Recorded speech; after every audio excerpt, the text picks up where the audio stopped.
Olá, boa tarde. No Sem Censura de hoje vamos falar sobre música, literatura e alimentação e história.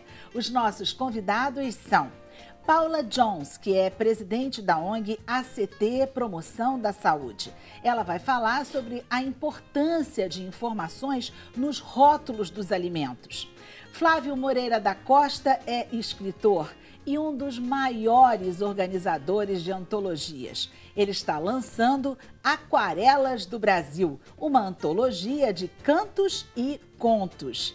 Daniel Arão Reis é professor de História da Universidade Federal Fluminense. Ele fala com a gente sobre os 50 anos do protesto de 1968. E também hoje aqui, os músicos João Cavalcante e Marcelo Caldi, que mostram o seu novo trabalho, o álbum Garimpo. Bruno Barros é o produtor de web que está comigo hoje no programa e vai explicar para vocês como é que vocês participam do Sem Censura. Olá, Bruno. Eica, vamos falar muito. Hoje é dia do silêncio, mas a gente fala muito. É o dia mundial do silêncio hoje, Cátia. Boa tarde aos nossos convidados. E muito boa tarde a você que está em casa. Chegou a hora de participar do Sem Censura. Você estava aí só esperando por isso? Então manda uma mensagem pra gente. Hashtag Sem Censura no Twitter, no Facebook ou então no Instagram. Mas se você não tem rede social, não tem problema. Pode mandar o WhatsApp, Cátia. 021 99903 5329. Você manda aí de casa a sua mensagem, cai aqui no meu computador, eu passo para os nossos convidados. Assim é facinho, Cátia. Bom, gente, do jeito que ele falou hoje, é facinho no silêncio, com a gente falando. Então a gente vai fazer esse exercício hoje com vocês, um exercício de garimpo. Aliás, que lindo, não é? Esse nome, Garimpo, que dá o título, não é? Ao novo CD dessa dupla que está aqui com a gente hoje. Obrigada pela presença de vocês, Marcelo, João, que bom. O título Garimpo foi porque vocês garimparam mesmo essas obras que vocês estão nesse CD? Eu e Marcelo, a gente se conhece há mais de 20 anos, somos amigos há muito tempo e temos uma afinidade musical muito latente. E já fizemos muitas coisas juntos, mas a gente decidiu realmente levar as últimas consequências desse duo e fizemos uma pesquisa de repertório dentro das canções que nós compusemos mesmo, assim, né? Então eu vou fazer o seguinte com você. A gente não vai ficar em silêncio de jeito nenhum, a gente vai convidar vocês para vocês virem para o palco, não é? Para vocês tocarem e vamos mostrar para o público que hoje tem um acordeon aqui, né, Marcelo? Você sabia que ontem, ele falou que hoje foi o dia do silêncio, né? Mas ontem foi o dia mundial do acordeon, sabia? Opa, então vamos festejar, comemorar. Pois é, vamos comemorar aqui agora. Isso, qual é que vocês vão tocar? Essa música é Indivídua, música minha e do Pedro Luiz, grande Pedro Luiz. E música que daqui a pouco tem um clipe também, que a gente acabou de rodar com a Camila Pitanga, direção do Alexandre Nero, um clipe super legal. Então lá, gente, vamos ouvir. Indivídua.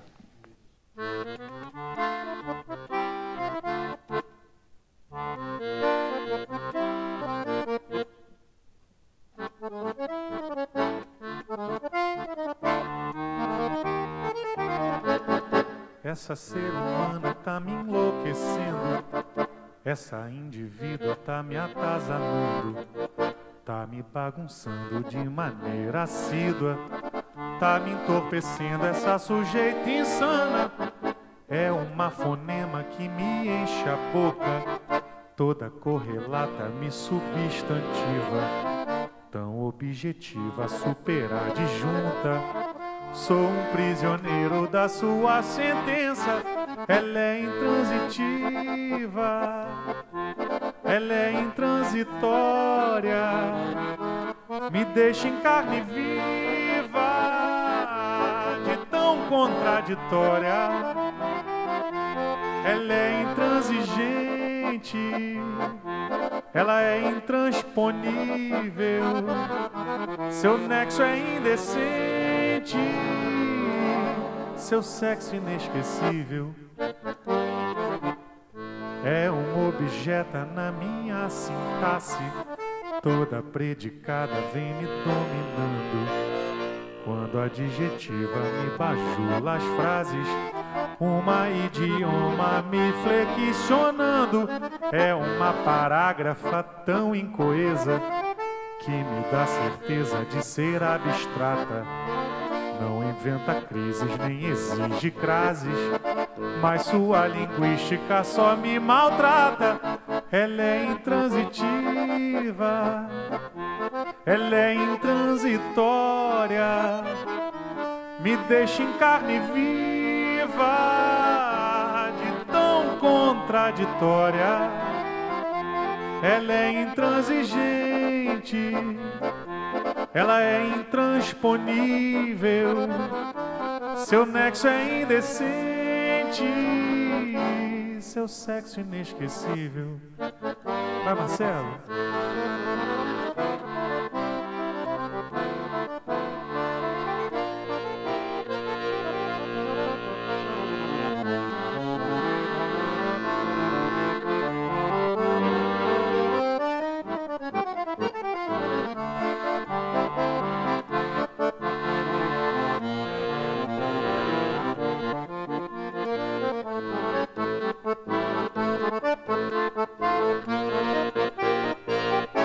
Ela é intransitiva, ela é intransitória, me deixa em carne viva, de tão contraditória.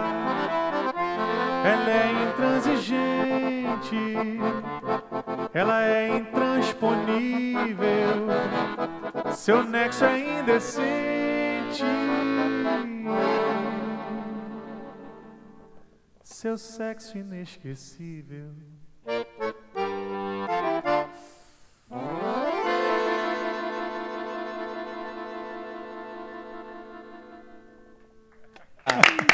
Obrigado. Ela é demais. Ela é demais. Impossível. Gente, essa. Ela é impossível. Essa indivídua. Vamos deixar aqui, essa indivídua é impossível. Eu diria que vocês são impossíveis também, né? Alegraram todo o estúdio aqui. Voltamos? Voltam, lógico, voltam para cá para a gente continuar falando. Tem tanta coisa para a gente conversar. Afinal de contas, vocês estão lançando esse CD e eu tenho que dizer para o pessoal de casa, até antes da gente conversar esse papinho aqui, que eles, na verdade, têm uma família toda de artistas. João? Sim, sou filho do Lenine, né? Cantor, artista e tal. E não é, assim, na verdade, isso quase me impede de ser músico, né? Porque eu falava, nem vou reforçar esse negócio de filho de peixe, peixinho é, mas acabou que a música me chamou mais alto. E você, Marcelo? Bom, a minha família inteira é de músicos, né? Eu sou filho de uma pianista com um pianista.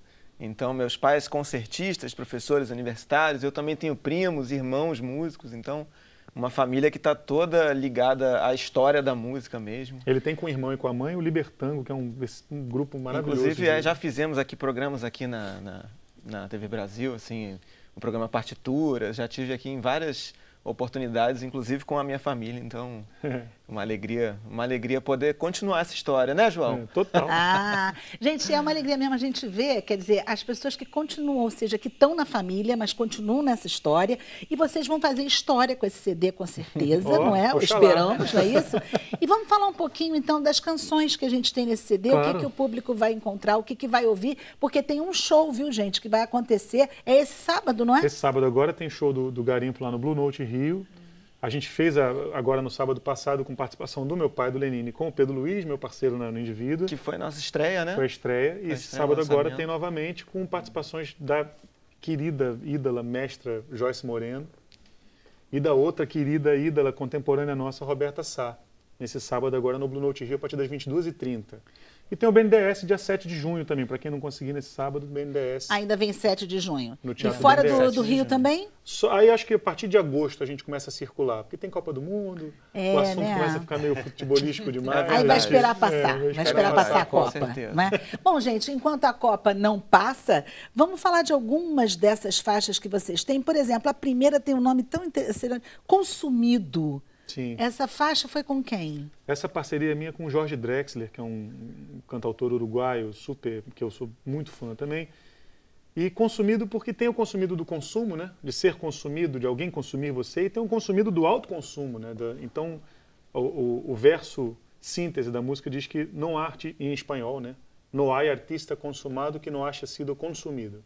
Então não tem um artista consumado, reconhecido publicamente, que não tenha de alguma forma se consumido e que não tenha sido consumido também por outra. Então, é uma brincadeira com essa condição do artista de lidar com a fama, com a vaidade, com tudo isso. E é difícil, Marcelo, lidar com isso tudo também, você acha, no meio e tal? Há uma questão mesmo dessa questão do consumido, de às vezes o artista se sentir mesmo assim, como se tivesse, nossa, né, sem ar, quer dizer, mais do que a arte. Com certeza, a gente lida com muita energia diariamente, né, com muitos grupos, muitas pessoas diferentes, então acho que em algum lugar essa coisa que parece assim, é tão glamuroso, né, o mundo artístico, né, mas tem um trabalho, tem uma energia que você tem que trocar e que você tem que se doar diariamente, né? Que eu acho que... Ou seja, às vezes fica num pêndulo. Vamos falar dessa faixa também, pêndulo, né? Vamos falar? Muito boa de gancho você, cara. Não é isso? Não é? Não se fica num pêndulo às vezes? O Pêndulo é uma parceria do João com o Cláudio Jorge, que é um músico excepcional, violonista fantástico, de quem eu sou muito fã. E o filho dele também pertenceu ao nosso primeiro grupo de forró. Então, o Pêndulo é essa brincadeira que o João faz com junções de palavras e depois eu acho incrível. Acho que a coisa que eu gosto mais de fazer é quando alguém me dá um assunto para eu desenvolver. E foi isso. O Cláudio Jorge me deu uma melodia linda e falou assim, eu botei o nome de Pêndulo, porque ela tem o parirari, tem essa coisa pendular. Melódico já traz E aí eu fiz um desenvolvimento do paradoxo que é a gravidade, por conta dela própria, fugir do chão, porque o pêndulo é isso, né? O pêndulo é a gravidade fazendo com que aquele peso não fique estável no chão. Exatamente. Em eterno movimento. E aí quer dizer que é a própria gravidade, que é essa força que nos puxa para o chão, fazendo com que o pêndulo seja um pêndulo. Então é uma brincadeira, uma viagem astrofísica. Eu acho até que é uma viagem com a gente mesmo. Quantas vezes a gente sai do chão? Aliás, é preciso sair do chão de vez em quando, não é? Sempre é. Nossa, né? Como é bom a gente sair do chão. Eu adoro uma palavra que o João usa nessa música, que ele usa a palavra filosofísica. Muito bom. Agora, tem uma faixa que o João fez com o pai, A Causa e o Pó. A Causa e o Pó, que também dialoga muito com o pêndulo, no sentido que é uma faixa que fala de alguma forma de física, de ciência, assim, né? A ciência aplicada à vida humana, né? E é uma música que o papai já tinha gravado no Carbono. É uma música que fala da descrição das facetas do carbono, do diamante, do grafite e do carvão, mas de uma forma bastante poética e tal, e que a gente contou com a absurda participação de um dos grandes cantores, eu acho, da nossa geração, que é o Antônio Zambujo, português, e grande amigo, parceiro queridíssimo, e cantou assim, né? Deu uma... A música já é carregada de um drama, né? Ela tem um drama em si, e ele vem com aquele fadismo dele maravilhoso enfim, botou pra dentro. E com essa música, com essa terceira, a gente fecha esse ciclo que essas 3 primeiras músicas, elas foram gravadas como uma suíte mesmo. Elas são emendadas, né? Apesar de elas serem faixas separadas, mas elas são emendadas e acho que causam essa sensação desse primeiro momento do disco, assim, fecha esse primeiro momento. Pois é, então vamos fazer o seguinte, já fechou o primeiro momento, vamos jogar Serpentina nessa festa. Porque tem uma outra faixa chamada Serpentina e essa é Serpentina sua, né, é um samba, um dos poucos sambas que eu compus e que eu dei a letra para o Edu Krieger. E era um momento que estava sendo falado muito de fim de mundo, de guerra, de coisa, essas coisas que estão por aí, que a gente ouve diariamente. Que a gente não parou de falar. Que a gente não parou de falar. E o Edu fez uma letra genial, assim, sobre a história de Adão e Eva, de como que eles chegaram no Brasil, o que aconteceu. E acho que ela dialoga muito bem também com as músicas do João e com o tipo de texto e de ironia que ele tem nas palavras dele, enfim. Não à toa, eu também sou parceiro do Krieger, né, como também sou parceiro do Marcelo. E é a única música que eu não assino do disco, e justamente porque eu tenho uma tremenda inveja de não assinar. Eu adoraria ter assinado a canção e não assinei. Então eu botei no disco e falei, não, eu preciso gravar. Bom, gente, a gente vai precisar ir pro break, o papo tá bom, né? Mas rapidinho, então, só repetindo pro pessoal, dia 12 agora tem espetáculo. Dia 12 no Blue Note Rio, 22h30, com Joyce Moreno e Roberta Sá. No dia 7 de junho, no BNDES, a entrada é franca no BNDES. Então, às 19 horas. 19 horas. Marcelo, alguma página para saber mais informações do CD, da dupla? A gente tem as nossas redes, né? O João Cavalcante, Marcelo Caldi, está no Instagram, no Facebook também. Eu sou o João Cavalcante em todas as mídia social. Bom, gente, então depois dessa, a gente só tem que pedir ao João Cavalcante e ao Marcelo Caldi para voltarem no final, porque eles vão voltar, mas porque ainda tem música muito boa pra gente. Vamos terminar com um dia feliz, não é isso, esse programa? Então vamos me ajudar a chamar o break, João? Vamos lá? Eu sei, vai conseguir fazer isso? Lógico que você sabe fazer. Meu Deus, você consegue. Vamos fazer isso então? A gente volta já, o Sem Censura volta já.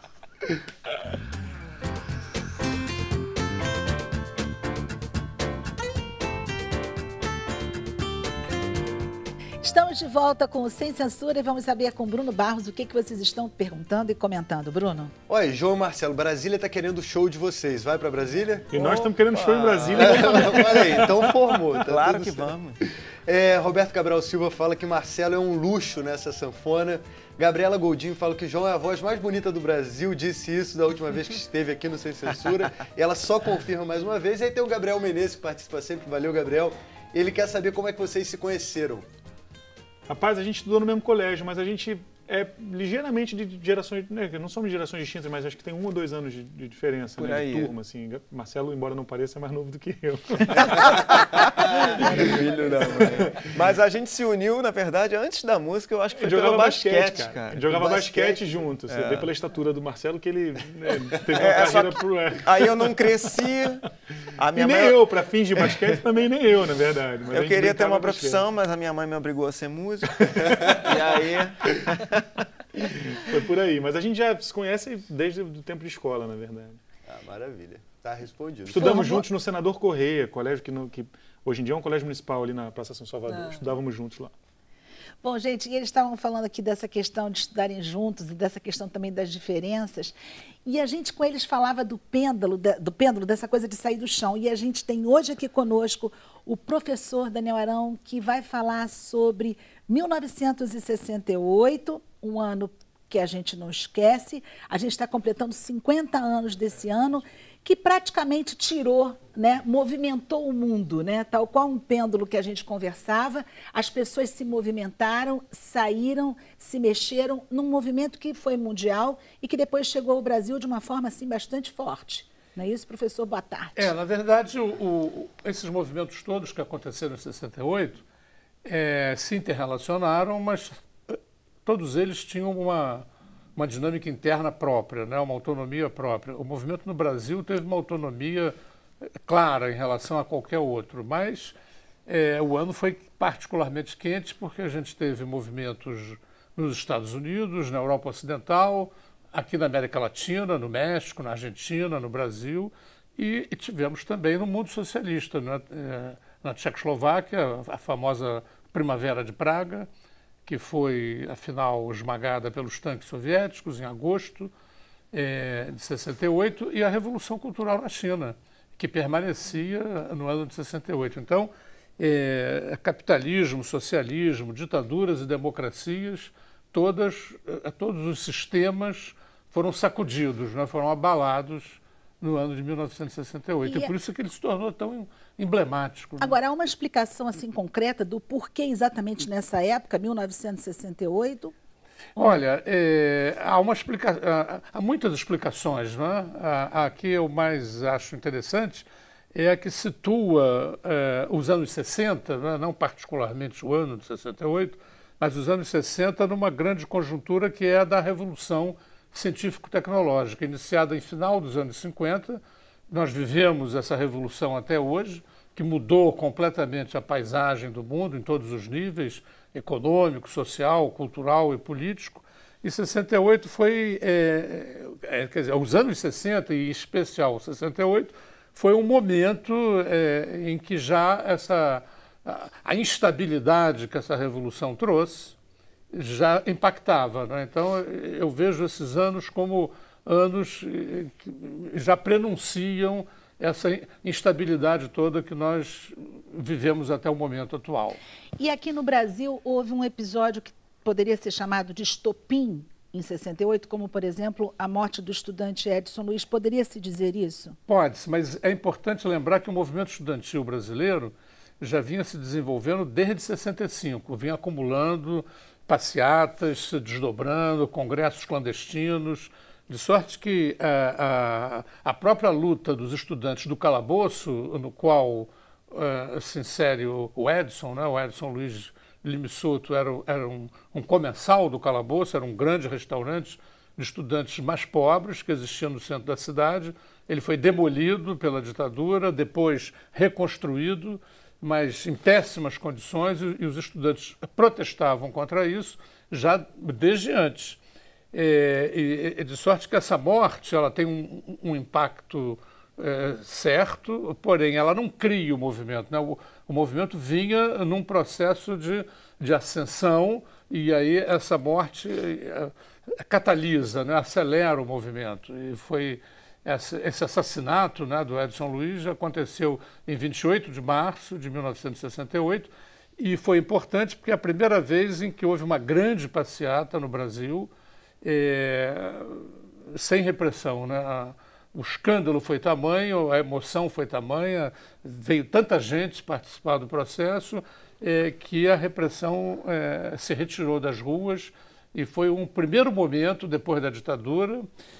Enfim, tinha havido muitas passeatas antes dessa, mas sempre reprimidas. Então foi uma primeira passeata em que o povo realmente, e os estudantes em particular, ocuparam as praças e as ruas da cidade do Rio de Janeiro. O que a gente pode dizer de 1968 como representativo ao que nós estamos vivendo hoje? O que a gente trouxe do que foi vivido naquele ano intensamente e que depois decorreu em vários fatos, até a gente chegar, por exemplo, falando só do Brasil de hoje? Olha, eu diria que os movimentos revolucionários e reformistas dos anos 60 e de 68 em particular, eles foram derrotados politicamente. As ondas conservadoras prevaleceram em Praga, em Paris, em Berlim, nos Estados Unidos, aqui no Brasil, com as 5 em dezembro, né? Então, as ondas conservadoras acabaram prevalecendo. No entanto, as temáticas, as questões que foram trazidas pelos movimentos permaneceram ao longo do tempo, inclusive registraram-se muitas vitórias, muitas conquistas no âmbito, por exemplo, do movimento das mulheres. Até hoje a gente tem as mulheres aí brigando pelos seus direitos e por uma igualdade, né, mais radical, né, porque se houve progresso em muitas áreas, ainda continua havendo uma desigualdade básica. Porém, o movimento lutou tanto, aquilo foi tão importante, que as temáticas das mulheres, a temática dos movimentos negros, dos movimentos estudantis mesmo, né? Enfim, a temática da luta pela liberdade, por exemplo, no socialismo da Europa Central, acabou triunfando, né? Então, eu diria que quando o Zuenir Ventura falou do ano que não acabou, outros mal-humorados disseram, não, acabou sim, acabou com as 5, mas esses mal-humorados não veem que realmente as questões colocadas, elas permaneceram, registraram-se inúmeras vitórias. Quando você pensa, por exemplo, no movimento negro dos Estados Unidos, o grande líder desse movimento, Martin Luther King, foi assassinado, outras lideranças de movimentos negros mais radicais, como o Malcolm X, também foi assassinado. Porém, direitos importantíssimos foram conquistados, né? Em 64, os negros, houve uma lei nos Estados Unidos que realmente foi um grande golpe na discriminação racial. Em 65, o direito de voto se estendeu de forma restrita. Depois houve outras leis também que beneficiaram. O movimento negro continua enfrentando grandes dificuldades e problemas nos Estados Unidos, né? Agora, recentemente, veio o Black Lives Matter, né? Quer dizer, as vidas dos negros interessam, importam, são importantes. Quer dizer, ou seja, a discriminação longe de ter terminado, porém, houve um progressivo avanço numa série de áreas desses movimentos. Então, eu diria, portanto, que embora derrotados em termos imediatos, né, as grandes questões que os movimentos de 68 colocaram no proscênio, né, permaneceram. Né? Bom, não é à toa que se permaneceram. Vamos falar agora dos eventos que estão acontecendo, inclusive com palestra, concurso, enfim. Professor Daniel, eu queria que você falasse o que vem por aí, como é que as pessoas podem participar, aquelas que quiserem. Eu participei com os responsáveis de 4 livrarias aqui no Rio de Janeiro, né? A Livraria da Travessa, a Blux, a Livraria Argumento e a Livraria Timbre. Nós organizamos um conjunto de palestras, encontros, né? Diálogos com estudiosos dos anos 60, com testemunhas, participantes daqueles anos, e uma coisa que me alegrou muito é com jovens pesquisadores que, embora não tendo vivido a época, estudam de diversos ângulos essa época, né? Então a gente, por exemplo, vai reunir o ciclo, né? Envolve 14 encontros, começa dia 15 de maio na Livraria da Travessa, no Leblon, com Vladimir Palmeira e Dulce Pandolfi, né? São duas lideranças do movimento de 68 aqui no Brasil, lutaram contra a ditadura, foram presos, torturados e encarcerados, depois ganharam a liberdade, né? Então eles inauguram o ciclo, né? Mas como o movimento de 68 agitou não só no plano político, mas também na moda, na cultura, no teatro, no cinema, a gente vai ter diálogos mais políticos, como esse do Vladimir. Em seguida temos Tadeusz Blanchetti e Raquel Barreto, falando sobre o movimento de 68 nos Estados Unidos. A Raquel, inclusive, é uma dessas jovens, né, historiadoras, que ainda não existia em 68, mas que estuda o processo. Depois nós teremos um diálogo sobre a Primavera de Praga e a Revolução Cultural Chinesa. E depois entramos 68 no teatro, nas artes plásticas, né? Vamos ter um encontro com Carlos Zílio e Ronaldo Brito. Carlos Zílio era um artista, né, que já produzia em 68. Vamos ter um encontro sobre cinema, Silvio Tendler e Lúcia Murat, que são 2 cineastas brasileiros, sobre o movimento feminista, Ildete Pereira de Mello e Lívia Magalhães, que falam sobre as mulheres em 68. 68 na música, Arthur da Pieve e Luísa Lamarão. Teremos também um encontro com 2 grandes ícones dos movimentos de 68, Che Guevara e Carlos Marighella, que vão ser apresentados por Flávio Tavares e Mário Magalhães, que tem biografias sobre esses 2 grandes revolucionários, né? Teremos 68 no teatro, com a Mira Haddad, 68 na moda, com a Marílio Carneiro e Elza Rodrigues, de sorte que a gente tentou reunir diversas dimensões. A revolução nos costumes, que vai ser trabalhada por Heloísa Buarque de Holanda e Zuenir Ventura, né? Então nós temos aí as várias dimensões do ano, né, em diálogos que se alternam por essas livrarias. Professor, né? Pois é, isso que eu ia dizer. Isso são vários dias em que a gente vai ter todos esses eventos. Para quem está assistindo a gente agora, gostou de algum deles, quer identificar onde vai acontecer, tem alguma página na internet que os nossos telespectadores possam procurar, os internautas? Nas páginas de todas essas livrarias, né, a Livraria da Travessa, a Blux Livraria, a Livraria Argumento e a Livraria Timbre, todas elas têm as suas respectivas páginas e nelas, né, o evento está divulgado. Né? O evento começa dia 15 de maio, terça-feira, e vai até 8 de junho. Né? São 14 momentos de diálogo, cada um deles reunindo duas pessoas, né? E aí eles vão fazer breves exposições e depois vamos ter um debate a respeito do tema, né? Fica aí a ideia até para que isso aconteça em outros estados brasileiros, uma ideia tão positiva que é uma discussão, na verdade, um debate que traz à tona informações que muitos jovens de hoje não sabem, como o professor Daniel Arão disse.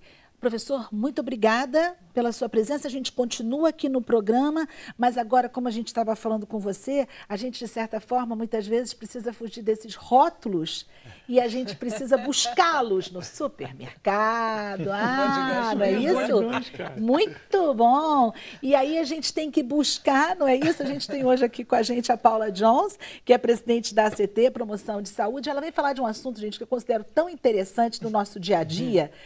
Vocês ficam olhando os rótulos dos produtos que vocês buscam no mercado? Você busca e vê os rótulos? Hoje em dia eu olho. Hoje em dia, sim. E você... Eu até queria perguntar para ela logo uma coisa, porque quando você compra bebida alcoólica, por exemplo, cerveja, você não vê calorias, você não vê açúcar, não vê nada. Impressionante isso. Pois é. Fiquei curioso Professor, com isso. também olha os rótulos, procura... Nem sempre. Seja sincero, seja sincero. Eu procuro. E Flávio, procura ver rótulo? Não, eu às vezes leio, às vezes não. Não. E Bruno Barros? Nunca vejo. Nunca vi. Mas também você tem que ter uma lupa, né? Você não enxerga É verdade. direito. É aí que eu ia chegar. Eu confesso a vocês que de vez em quando até tento fazer isso, mas são tão pequenininhas que eu acabo desistindo. Paula, você com a palavra.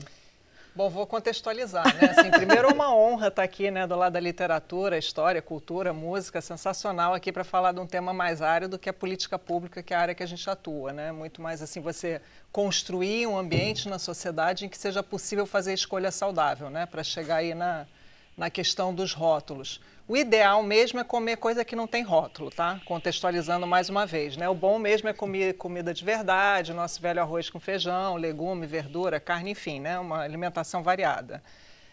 Mas para os alimentos industrializados, né? Aí que a gente está falando do rótulo, a gente hoje em dia tem uma categoria de alimento que é chamado ultraprocessado, que são os alimentos altamente industrializados, com uma série de aditivos químicos e uma série de nutrientes que são críticos para a nossa saúde, que eles estão em excesso.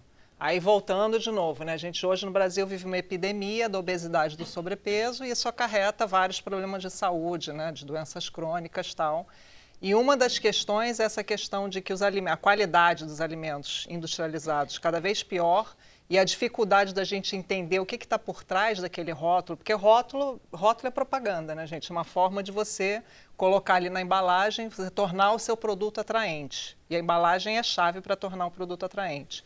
E hoje você vê vários rótulos em que está dizendo, tem alegações de que são saudáveis, cheios de fibra, e sem glúten, sem lactose, aí tem os modismos do momento, né, das coisas... Sem adição de açúcar. Ou então a palavrinha natural com um monte de frutinhas, assim, fotografias lindas que a gente se encanta. Exatamente. Não é isso, via de regra... Numa margarina. E via de regra são altamente enganosas essas, né? Aquele lá que chama iogurte de fruta, que é puro açúcar, corante, que de fruta não tem nada, enfim. Então o que a gente precisa é melhorar essa informação logo de cara. Se eu estou escolhendo lá vamos dizer, um cereal industrializado, via de regra, todos são bem ruinzinhos, tá?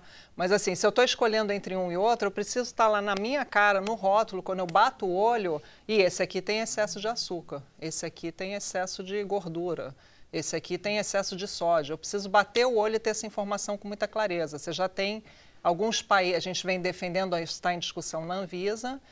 O Chile adotou um modelo, que é o que a gente defende, que é um modelo com base assim, que você bateu o olho no contraste já consegue fazer uma escolha melhor. E isso está em discussão na Anvisa agora para adoção, porque a gente vê muita confusão na informação que são passadas através dos rótulos, com várias alegações altamente falsas. Paula, sem falar em palavras químicas que a gente não entende, né? É verdade. Tem umas que você intui que faz mal, gordura saturada, por exemplo. Então você intui que faz mal. Mas tem outras que vêm em nome químico aí. E fora, por exemplo, açúcar. Açúcar é um problemão, porque você tem assim, você fala assim, não tem açúcar. Aí você vai olhar, tem uma série de aí você tem um monte tem centenas de nomes para outras formas de açúcar ou para os edulcorantes, que são os adoçantes, tal. Então você tem um monte de problema ali, ou seja, a informação, além dessa informação, porque na verdade você pensa primeiro nos nutrientes críticos na frente da embalagem, né, na rotulagem frontal. industrial. Mas, além disso, na parte de trás, aquilo que você precisa de lupa para ler, você tem como melhorar essa informação, que é aquela lista lá de ingredientes. Você tem como obrigar que o contraste seja melhor na embalagem, que você consiga... Eu, nos meus 51 anos, eu não consigo enxergar absolutamente nada daqueles rótulos. E é isso mesmo, a lista de ingredientes vem do que tem mais para o que tem menos. E do que tem mais do que tem menos. Você pega um suco desses para criança, água, açúcar... Açúcar é o primeiro ingrediente, ou seja, só tem açúcar e água, basicamente um aditivozinho para ficar colorido, né? Um corantezinho. E tem coisas que você não entende. Eu, uma vez, fiquei traumatizado com salsicha. Eu fui ver o rótulo da salsicha e começa em carne mecanicamente modificada. Aí tem um negócio que é um inseto, né, que eles colocam dentro da salsicha para tirar o gosto ou para colocar. Você não entende, assim, você leigo, lê aquilo, acha normal, mas o negócio está... Mas mesmo não leigo, eu acho que não entende a salsicha também. A maioria das pessoas, de fato, não é. Muita gente não entende, mesmo aquelas pessoas que entendem, né? Assim, você teria que, por exemplo, primeiro tempo que você vai gastar no supermercado, né? Você teria que levar uma calculadora, você levar uma tabela, ficar lá estudando, lendo, fazendo conta para decidir. Quer dizer, isso não serve, né? E fora que a situação que você mais vê... acho que quem tem filho pequeno facilmente reconhece isso. Às vezes você está andando ali no supermercado, eu já vi essas cenas, né? Aquele horário, pegou a criança na escola, está cansada, a pessoa tem que passar no mercado, comprar alguma coisa. Exatamente o pior produto tem o personagem infantil favorito da criança e você vai olhar, é o que tem mais açúcar, é o que tem mais corante, é o pior lá da prateleira e que tem um apelo maior, aí tem que ficar lá, coitado do pai e da mãe, que a culpa é sempre dos pais, né? Coitado do pai e da mãe, tendo que brigar lá com a criança que ele não é o melhor, né? Quer dizer, é uma guerra muito desleal, né? A gente fala de liberdade, de mercado, isso é uma concorrência altamente desleal. E fora também que às vezes a gente é surpreendido, alguém que tem alergia e leu ali, mas não está suficientemente claro que está embutido algum tipo de substância e que vai te fazer mal. E aí você começa a passar mal, tem uma alergia e não sabe que é por causa de um biscoito, às vezes, que você comeu, porque você não identificou ali. E produtos análogos, por exemplo, os 2 achocolatados mais vendidos, né? Um tem leite desnatado em pó e o outro não. Aí os dois, eu sei porque a gente tem uma amiga em comum que tem um filho com alergia severa a leite. Os 2 pãezinhos desses pãezinhos para criança, que também já são uma porcaria, mas um tem traços e o outro não tem traços. Então, mesmo produtos análogos, que você fala assim, bom, eu já sei que esse pãozinho, mas é esse dessa marca, porque o outro não tem. E aí a letrinha miúda, para quem tem realmente intolerâncias ou alergias severas, assim, é muito difícil. E a regulamentação tem avançado? Então, pois Paula, agora que vamos... boa pergunta, a gente professor. tem pressionado a Anvisa, porque isso está na agenda regulatória da Anvisa, eles deveriam já colocar em consulta pública. A promessa foi que seria colocado já em maio, né? Mas sempre tem vários atrasos. E a comunidade de saúde pública está defendendo esse modelo de rotulagem, que é um modelo parecido com o modelo chileno, mas que ele foi desenvolvido especialmente no Brasil, com base em design da informação, e que assim que você consegue ter você consegue concorrer com aquela publicidade enganosa que tem na embalagem. Mas como é que seria esse modelo? São os triângulos pretos que indicam aqueles nutrientes que é alto em açúcar, alto em sódio, alto em gordura, ele vai identificando no molde do transgênico. No molde do transgênico, justamente uma das questões foi que as pessoas já identificam o T do transgênico como um sinal de alerta, então você tem uma identidade visual parecida e quando a gente aplica, a gente tem feito tenda da rotulagem em vários lugares, fizemos recentemente uma na Cinelândia para mostrar para a população como ficaria. A gente, mesmo quem está na área, fica muito assustado que você acha que aquele produto aparentemente é melhor do que o outro, você vai olhar, ele é pior do que aquele outro que você já sabia que era ruinzinho intuitivamente, né? Assim, não vou falar aqui o nome de marca, mas assim, são coisas assim que eu olhava, caramba, não acredito que esse aqui ainda é pior do que esse. Principalmente aqueles que têm uma série de alegações de ser fit e saudável e natural e da vovó e receita caseira, tradicional, todas essas palavrinhas, né, que eles vêm usando para você dar um ar de que assim, isso aqui é comida de verdade. Na verdade, comida de verdade é aquela coisa, a gente precisa continuar comendo arroz com feijão no Brasil. Infelizmente, a gente está substituindo vários itens da nossa alimentação por esses produtos altamente industrializados, eles são péssimos. Bom, Paula, eu tenho que encerrar, te agradecer, mas eu não posso deixar de te pedir. Quem quiser mais informações, algum site da ONG, que inclusive trabalha com outros temas, como tabagismo, enfim, como é que a pessoa pode fazer? Tem o alimentaçãosaudável.org E tem também rotulagem adequada já, com uma campanha específica por esse modelo de rotulagem. Ok, Paula, obrigada pelas informações. Obrigada. A gente vai para o intervalo e a gente pode deixar as pessoas em casa, né, João? Pesquisando, vão até a despensa, né, a geladeira, comecem a pesquisar os rótulos. Dá uma olhadinha nos rótulos, vale a pena escreve para o Bruno o que vocês encontraram. A gente volta já.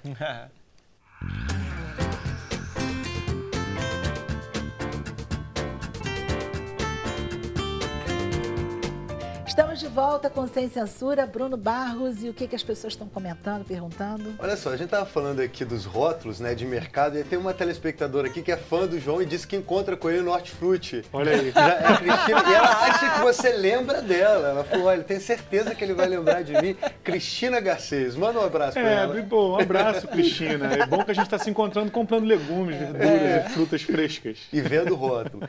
E aí, Cátia, tem uma pergunta também para o Daniel, que é da Luciana Pontes. Ela é de Brasília. Ela diz assim, podemos dizer que no futuro as manifestações de junho de 2013 marcaram tanto como as de 68? É difícil falar sobre o futuro, né? Mas eu acho que as manifestações de 2013 deixaram uma marca que ainda vai retornar.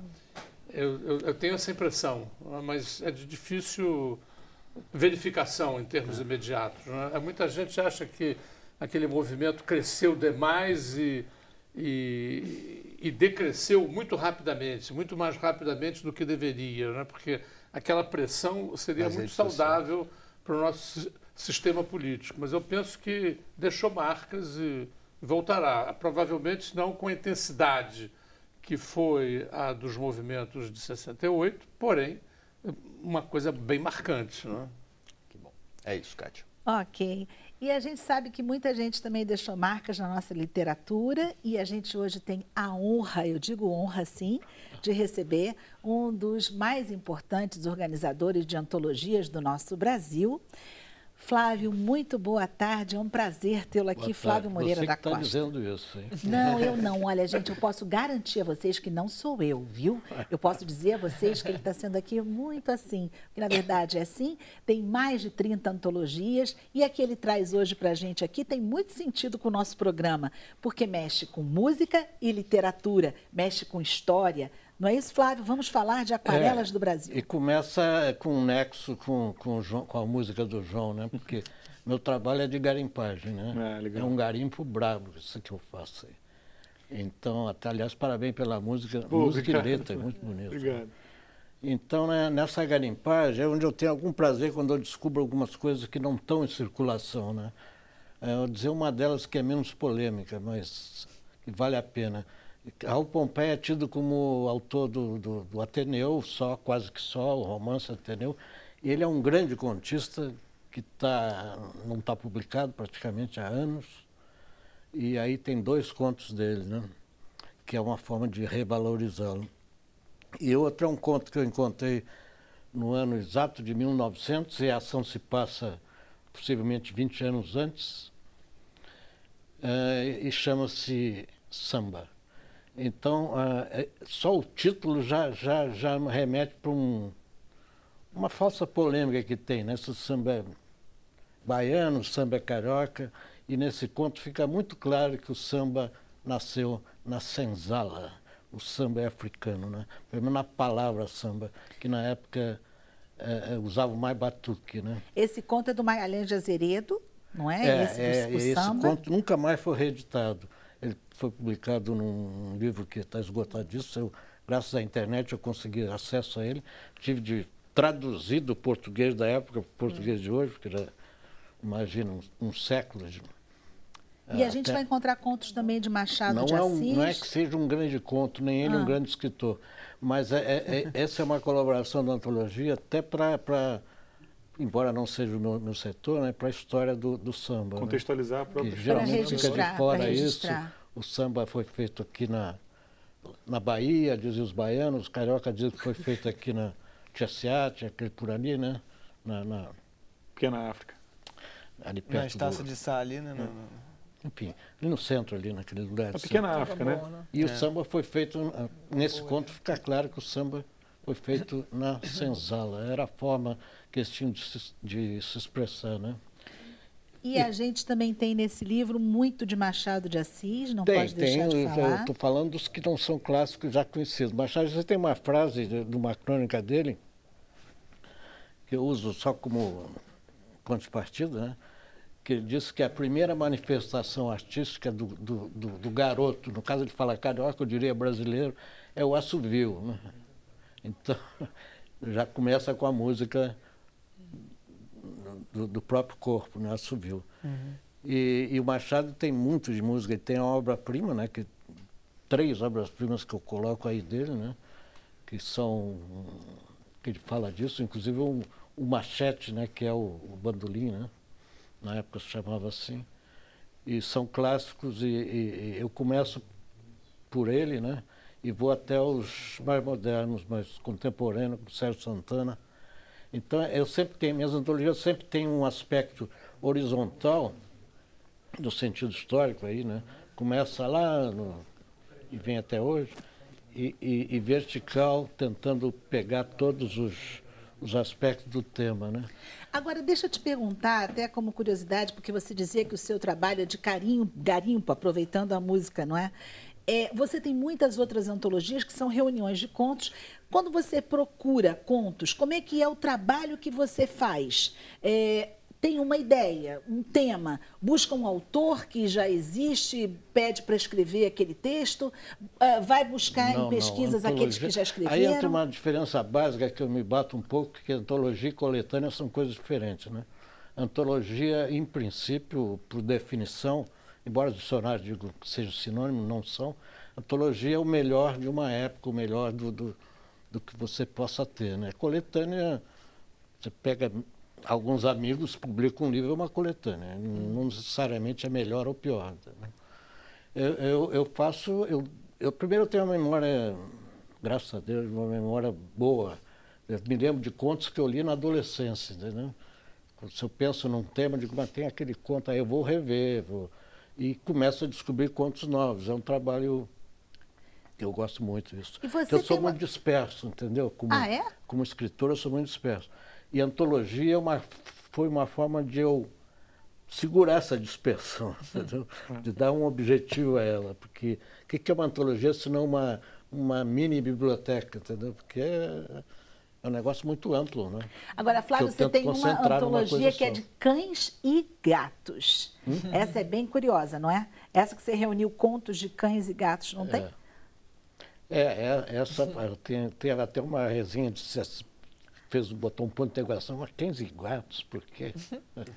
Que tem contos ótimos na antologia. Eu descobri um conto de Balzac de uma gata francesa que foge da Revolução, vai para a Inglaterra e namora um gato inglês. Então é toda a diferença de costume entre França e os franceses e os ingleses está lá, entendeu? Um conto engraçadíssimo. Tem obras-primas ali, mas as pessoas às vezes ficam assim, mas por que esse assunto, né? É um assunto que me empolgou, achei que teria interesse e teve, né? Então é um pouco assim, eu acabo sendo especialista em assuntos gerais, porque na realidade eu sou especialista em literatura, em conto, mas os temas são antologias de literatura que tem temas que saem da confusões. Às vezes me chamam para entrevistas, para falar de erotismo, que eu tenho uma antologia erótica, ou para falar de não sei o quê, diz que eu sou especialista em contos. Agora, olha só, qual é o maior desafio, hein? Tem gente que você pede para escrever algum conto e aí depois diz que não escreve aquilo. Você já viveu essas situações assim, embaraçosas? Eu raramente... eu só pego coisas sólidas que já existem. Só no Antologia de Conto de Futebol, que foi muito antigo que eu fiz e não existia, aí eu encomendei para alguns escritores, que eu sabia que eram bons escritores, para os contos passarem a existir, porque não existiam, tinha muito pouca coisa, né? Bom, quem quiser conhecer o seu trabalho, quem quiser conhecer os contos aqui do livro Aquarelas do Brasil, está disponível? Tem uma página, Flávio? Como é que a gente convida as na página da pessoas? editora, então nas páginas da própria antologia, que será a melhor forma de conhecer. Ah, muito bom. Todo mundo aqui gosta de conto? Hein, Paula? Sim? Sim. João? Sim. Vocês têm alguma lembrança, assim, de algum conto que vem, assim, à mente de vocês agora? Eu lembro do Homem Célebre, né? Do Machado, que é o primeiro da antologia. Que é sensacional, né? A história do...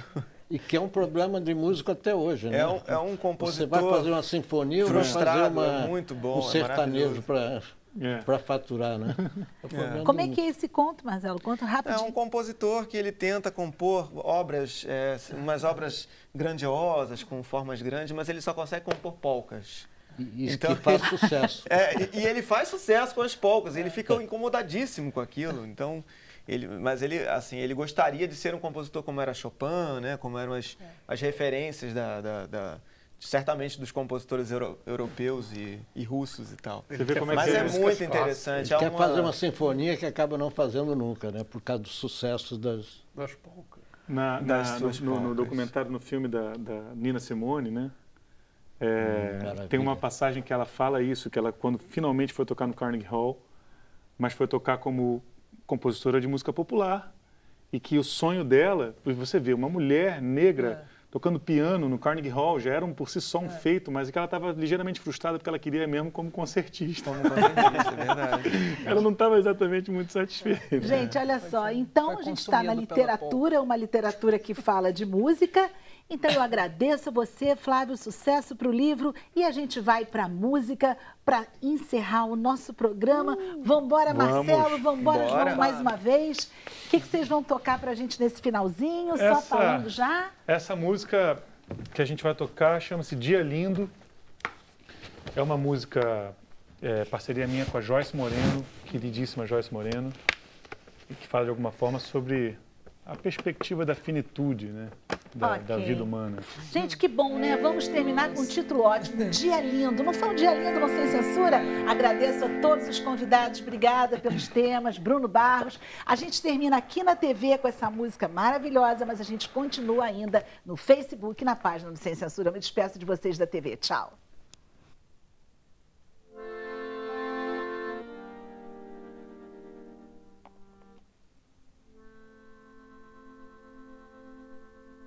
Estrada sem desvio, sinha, e sem acostamento, firmamento arredio, sinha, que custa pra chegar. Se já não tenho pressa, sinha, também não tenho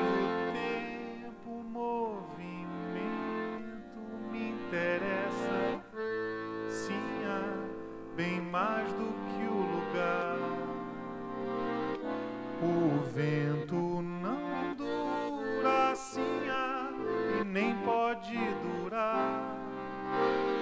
E o peito não dura, sinha, da sina de voar. E sigo pelos ares, sinha, que o mundo não tem freio, e pelo meio dos altares, sinha, querendo acreditar.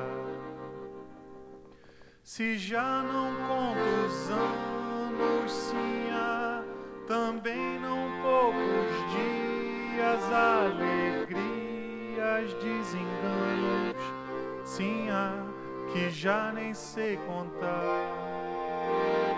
O medo me pega, sinha, não posso disfarçar.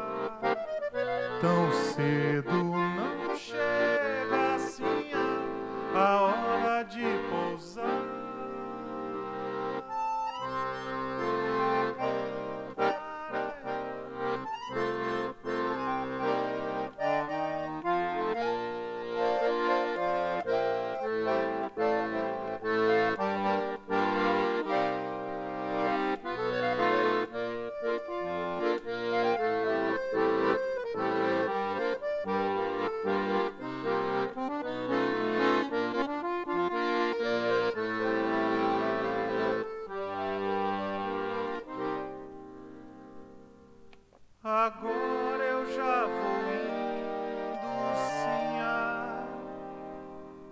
que vem rompendo a aurora e não demora um dia lindo, Sinha, começa a clarear. E nesse dia lindo, Sinha, eu quero descansar.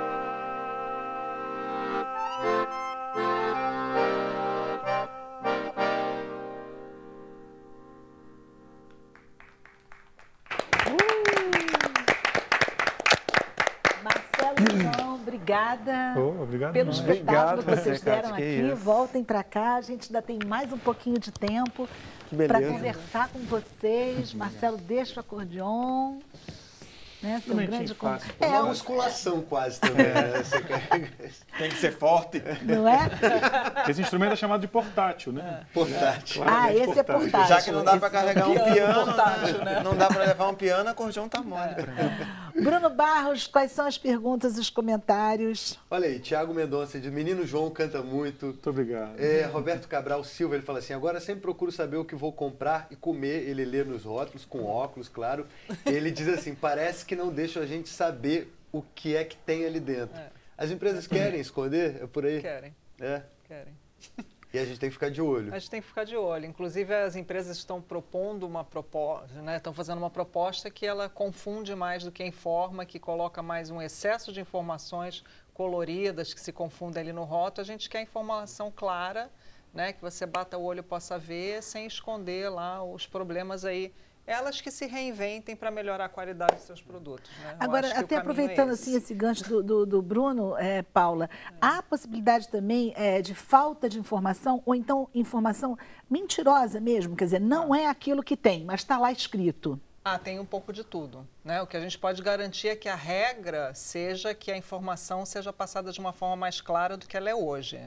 Mas, assim, aí tem a outra parte, se as empresas estão enganando ou não com relação aos ingredientes. É outra parte da história, né? Acho que primeiro, mas existem sim, né? Mas, assim, acho que o foco principal é exigir que a regra melhore, que a regra hoje não é boa. Não, que, por exemplo, hoje em dia é proibido o uso de hormônios, né? Mas há um folclore, assim, há um senso comum que diz que há hormônio no negócio, mas é proibido. Em tese não pode ser, né? Mas no rótulo não vai estar.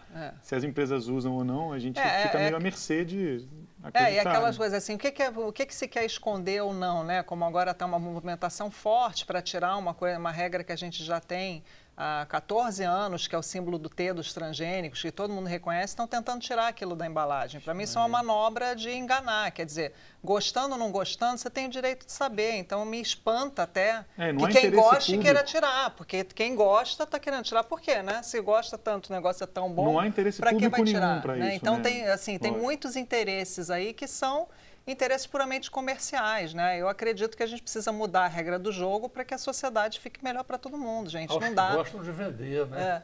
Não dá para você lucrar com qualquer coisa. Foi o caso do cigarro. Não dá para você ficar lucrando, vendendo aquilo, fingindo que aquilo é bom. Vamos falar a verdade sobre isso e as pessoas só podem ter liberdade de escolha se as informações forem claras. Não dá para, né, não dá para concorrer com informações enganosas. O que a gente quer é simplesmente isso. E aí, sim, as pessoas vão poder escolher. Tem uma série chamada Mad Men, que inclusive fala bastante de dois assuntos, porque ele pega justamente os Estados Unidos dos anos 60, a inserção da mulher no mercado de trabalho, a inserção do negro no mercado de trabalho, a discussão sobre o tabagismo ou não e tal. E ele é um publicitário, né, lá da Madison Avenue. E ele criando as mentiras, né? Criando a narrativa para esconder os malefícios do cigarro, naquele momento em que as leis estavam sendo debatidas, então tinha todo o lobby do tabagismo, não sei o quê. É incrível, você vê isso tudo acontecendo. E você vê isso acontecendo com a indústria de alimento ultraprocessado, não confundir a indústria de alimento, de comida de verdade, que ela é importante, com a desses alimentos ultraprocessados, que a gente não precisa deles, eles não estão fazendo bem para a gente, tá? Não confundir ingrediente culinário, que há muita confusão. A gente precisa de alimento, sim, mas tem várias coisas que estão aí no mercado que a gente não precisa e elas estão fazendo mal para a gente. E a gente quer que as pessoas saibam. Se você está sem uma opção para comer, por exemplo, precisa comer num restaurante aquilo, assim, Maravilhoso. Como? Que restaurante Mas aquilo você é não fantástico. sabe, mas você não sabe exatamente o que eles também estão colocando Não, você mas para assim, consumir, a gente meio que parte do princípio, né, que é claro, né, talvez tenha restaurante que fica usando, né, aqueles caldos prontos, tal, mas assim, via de regra, a gente fazer um arroz com feijão é uma coisa muito fácil, o restaurante faz, né, assim, é fácil você temperar mas arroz. talvez não daquela marca que você compraria em casa, Não, mas o né? feijão não tem, assim, comida que a gente cozinha com ingrediente culinário, via de regra, ela é uma coisa melhor do que você comprar um produto pronto, congelado. E se você comer o básico ali, você também garante, né? Você comer o básico, se restaurante aquilo é uma invenção. Camarão, aí já não sei, não... Restaurante aquilo é uma invenção melhor maravilhosa. invenção, né, Paulo? A melhor invenção, né? Você vai escolher legal ela. saber isso. É muito bom. Ouvir de Muito você, bom. isso é bom. É. É bom saber. Bruno. Eu tenho uma dúvida, porque quando eu olho o rótulo do alimento, a primeira coisa que eu vejo, assim, em negrito, caixa alta, é o glúten. Contém glúten, não contém glúten. Porque isso é uma regra, né? Uma Mas lei. por que não tem para lactose, para outras, Mas só já pro tem, glúten? já tem, tem? já tem, está em revisão, mas já se conquistou muita coisa nessas informações exatamente para esses ingredientes que você tem, pessoas que têm alergia ou têm intolerância, você já tem uma melhoria, inclusive está sendo feita uma nova revisão. Bruno, mais perguntas para os nossos outros convidados? Tem sim. Ó, a Áurea Martins, ela fala que o João Carlos conhece. A Áurea Martins é das maiores cantoras do mas Brasil. eu não sei se é ela. Acho que pode ser que seja, porque ela, além de ser uma querida e ser muito amiga nossa, e é uma das maiores cantoras do mundo. Deixa eu ver se é. Eu falei da Nina Simone, para mim a Áurea Martins é a analogia da Nina Simone brasileira. Que legal. Ela acompanha o Sem Censura, eu sei que ela É a própria Áurea também. Martins. Eu achei que era homônima. A Áurea que, inclusive, que eu falei agora que eu mudei minha alimentação depois de me mudar, e eu costumo comprar proteína orgânica, né? Compro na igreja que a Áurea frequenta. Ela me apresentou também. Na igreja messiânica que a Áurea frequenta, encontro muito com ela, sempre ganho o dia quando eu encontro com a Áurea na rua. A gente fala que é a nossa mãe preta. Nossa mãe Então preta vou dar total. um furo aqui, que ela disse que ela é de Campo Grande e ela teve aula com seu pai, Daniel. Lá em que seu pai era professor? Não, esse meu tio, que era um velho professor de geografia, durante décadas aqui, Davi Pena Arão Reis. Olha, a família inteira tem professores? Assim, Meu avô também era professor. Músico. Meu pai era escritor, eu não sou escritora. E meu tio era professor de geografia no Pedro II, então ele formou gerações e gerações. Morreu com 94 anos e até pouco antes de morrer continuava ensinando. E por conta do sobrenome, todo mundo deve... Eu tive aula com seu tio, E é sempre tem um isso. sobrenome muito específico, né? Bruno, mais alguma pergunta? Ó, tem uma pergunta para o Flávio, que é do Manuel Santiago. Ele fala assim: no Aquarela do Brasil, um dos compositores que ele cita é o saudoso Ari Barroso. Hoje seria possível escrever uma antologia que navega entre a literatura e a música legítima brasileira? Se é possível. Se é possível escrever uma antologia que navega entre literatura e música. Mas é exatamente o que eu tentei fazer, não? Ele está fazendo uma... Aquela ali, ó. O Aquarelas é isso mesmo, Uno duas paixões minhas, que é a literatura e a música, que vem também. Minha mãe era pianista também, né? Então, nosso problema é de piano, né? O problema é de piano. Como diria o Tom Jobim, né? Então, eu tento unir as duas coisas. E tudo se comunica, né? Tudo sempre se comunica. Ô, Kátia, agora tem revelações aqui. Eu não sei se Obrigado por ter uma pergunta, pelo menos para a literatura, já vou... Viu, Flávio? Viu só? Bia de Souza, você conhece? Bia, lógico, Bia de Souza, claro. Bia de Souza. Conheço o João desde os 2 anos, ele sempre foi bom de boca, mas dispensava guloseimas, optando sempre pelo alimento que faz bem. Tô te adorando ver aí. Sempre comeu bem? Assim, eu tive, obviamente, aquelas frescuras de criança, né? O paladar infantil, cujo único resistente até hoje é a azeitona. A azeitona é o grande bastião de resistência do meu paladar infantil. Não é que eu não gosto, eu tenho ojeriza. Mas o de resto eu como de tudo. E isso, como eu acho que qualquer exemplo, por menor que seja, é mais importante do que o que se diga, né? Como a gente come de tudo em casa, acaba que meus filhos comem de tudo também. Assim, a gente em casa cai dentro de todos os tubérculos e tal, e tenta comer bem. E tem sido bem sucedido até agora, tem sido... Mas sempre comi de tudo. Nunca fui muito de doce, de bala, realmente chiclete, essas coisas. Nunca gostei. Gosto do chocolate, mas parcimônia. Com parcimônia vai tudo. Você e Miriam lá cortam dobrado com as crianças com comida, ou eles são tranquilos? Pois é, eles são bons de boca. Passaram pela fase, o Tom passou, agora está saindo, eu acho. E Luna está entrando na fase do não quer, não sei o quê, mas não tem muita negociação nessas horas. A gente é pai e mãe mesmo, vai comer. Prova, diz que não é tal. Respeitando, obviamente, as particularidades de cada um. Mas tem que experimentar, não pode ficar com nojinho do negócio e tal. Aí, por exemplo, a gente come salada todo dia. Ele está com vontade, o Tom está agora querendo salada. Eu falei, tá bom, vou botar salada para você. Então é uma coisa que acaba, vendo o hábito da gente, ele se espelha, assim. E a gente, depois de ter filho, mudou muito também. Diminuiu o refrigerante, diminuiu essas coisas drasticamente. Não conseguimos parar com tudo, mas diminuímos muito. Por exemplo, refrigerante, se você bebe refrigerante desde criança, você gosta de refrigerante. Mas se a criança não bebe, ela não vai ter esse hábito de beber. Vocês sabem que eu tinha uma grande amiga, que hoje ela é médica, e ela era a única amiguinha nossa que não tomava refrigerante. E eu achava aquilo tão estranho, e hoje eu acho o máximo, não é? É o máximo que ela não tomasse refrigerante. E eu sei que, por vezes, ela se sentia até um pouco assim estranha, porque ela era a única que não tomava. Marcelo também... Eu ficava péssimo nas festinhas dos meus amigos, porque só tinha Fanta, Coca-Cola, Pepsi, não tinha nem água às vezes. E eu tinha que ir, sei lá, nas festas eu tinha que arrumar um jeito para beber um suco, uma coisa. Eu costumo brincar que eu acho que não tinha, cara. Nos anos 80 não tinha. A geração dos meus filhos vai olhar para mim bebendo refrigerante como eu olho para a geração dos meus pais fumando. Sim. Acho que a relação é mais ou menos a mesma. Assim, com você tá louco, por aí. Negócio, porque não é bom. Bom não é. Gostoso não é. Tanto que você troca pro zero, troca pro light, volta pro normal, não sei o quê. Você acha que vai se adaptando o teu paladar.